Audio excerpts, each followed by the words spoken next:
Salut les Frenchies. L'objectif de cette petite vidéo, c'est de vous conseiller vivement d'apprendre le bulgare si vous souhaitez vivre en Bulgarie. Il y a pas mal de Français qui arrivent en Bulgarie, qui vous proposent leurs services, qui vont vous faciliter la vie. Quand vous venez, il faut savoir que quand ils ne parlent pas le bulgare, et c'est le cas de la majorité d'entre eux, ils font appel à des intermédiaires qui eux prennent leur commission. Donc vous payez la commission du français, vous payez la commission de la personne qui est leur intermédiaire, etc. Bref, c'est pas un super business, en tout cas en ce qui vous concerne. Donc, moi, ce que je vous conseille vivement, c'est dès que vous arrivez, c'est d'apprendre le bulgare. Donc, il y a comment je m'y suis pris. Il n'y a pas qu'une solution. Il ne faut pas prendre simplement des cours de bulgare dans une école de langue. Ça, c'est un peu rébarbatif, et notamment si vous avez du travail, c'est pas toujours chose évidente. Donc, ce que vous pouvez faire, comme moi je l'ai fait, tout d'abord, c'est vous acheter. Il y a des livres accompagnés de CD. Vous pouvez vous charger les CD sur votre téléphone, MP3, etc. Et dès que vous faites une balade en nature, comme c'est le cas aujourd'hui, vous écoutez, vous apprenez le bulgare. C'est comme ça que moi j'ai commencé, alors que je vivais encore en Allemagne. Je vous conseille tout de suite d'apprendre le cyrillique. Contrairement à ce qu'on pense, ce n'est pas si compliqué. Franchement, 3-4 heures, si vous y penchez, il y a une dizaine de caractères qu'on ne connaît pas dans l'alphabet français. Mais à part ça, pas très compliqué. Le plus compliqué, c'est les caractères qui ressemblent à du français, comme un gros B, mais qui se prononcent différemment. Donc par exemple, le grand B de Varna, c'est V.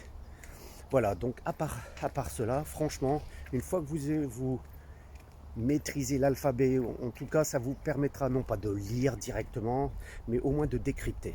Et vous savez, on apprend beaucoup quand on est à l'extérieur, sur les façades des magasins, les menus, etc. Donc franchement, c'est la première chose à faire, que je vous conseillerais de faire en tout cas, c'est d'apprendre l'alphabet. Ensuite, il faut vous y plonger. Alors c'est vrai que c'est pas l'anglais, c'est beaucoup plus compliqué. Il paraît que le bulgare, ça fait partie des 10 langues les plus difficiles au monde. Donc voilà. Par contre, si vous ne le faites pas, vous serez l'éternel touriste. Ça veut dire, vous vous faites arnaquer, vous devez payer davantage, on vous facture davantage, etc. C'est quand même, la Bulgarie, c'est quand même un petit pays. Il y a 6 millions, 7 millions d'habitants. Je pense que 6 millions à l'heure actuelle, il y a 2 millions qui ont déjà quitté la Bulgarie. Et les gens se connaissent, notamment les hommes d'affaires, etc., etc. C'est quand même, c'est pas très grand, quoi. Donc, ça veut dire qu'ici, les contacts sont, je dirais même plus importants que l'argent. J'ai pu le remarquer à plusieurs reprises, quand il n'y a pas de place, vous avez beau payer, vous n'aurez pas de place. Par contre, si vous connaissez, alors là, on s'arrangera, on se débrouillera, etc. D'un autre côté, vous êtes bien mieux accepté par la population bulgare quand vous parlez bulgare, parce que pratiquement personne ne veut apprendre le bulgare. Donc si vous faites l'effort, franchement, ils se sentent très honorés, et c'est un atout considérable. Et bien sûr, en termes de attrape dès que vous parlez bulgare, ils partent du principe que vous vivez ici, que vous connaissez les us et coutumes, et du coup, vous vous faites nettement moins arnaquer. Vous payez les prix normaux, etc. Donc moi, je ne peux vous conseiller qu'une chose: apprenez le bulgare, et surtout, faites attention aux Français qui, soi-disant, connaissent parfaitement le pays, vont vous aider, qui parlent eux-mêmes pas 5 mots de bulgare.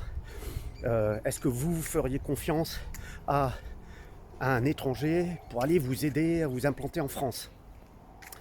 Notamment si vous achetez de l'immobilier, si vous créez votre société, etc. C'est clair que vous feriez un petit peu attention. Donc voilà, c'est ce que je vous recommande. Moi, je l'ai fait au début. Alors mon bulgare est suffisant pour la vie de tous les jours. C'est clair que je ne parlerai certainement jamais parfaitement bulgare comme je parle allemand. Mais par contre, dans la vie de tous les jours, mais franchement, ça aide. Et notamment, ça vous évite d'être dans une communauté de Français, hein, dans un ghetto. Moi, j'appelle ça des ghettos parce qu'ils ne sont qu'entre eux. Et donc, du coup, voilà quoi. Alors, ça continue. On parle de la France, on parle de la Bulgarie, mais qu'avec des Français. Donc si vous voulez vous intégrer, ne pas vous ennuyer autour d'une table, parce que les gens, même s'ils parlent anglais, allemand et français, eh ben, de temps en temps, voilà, ils passent au bulgare.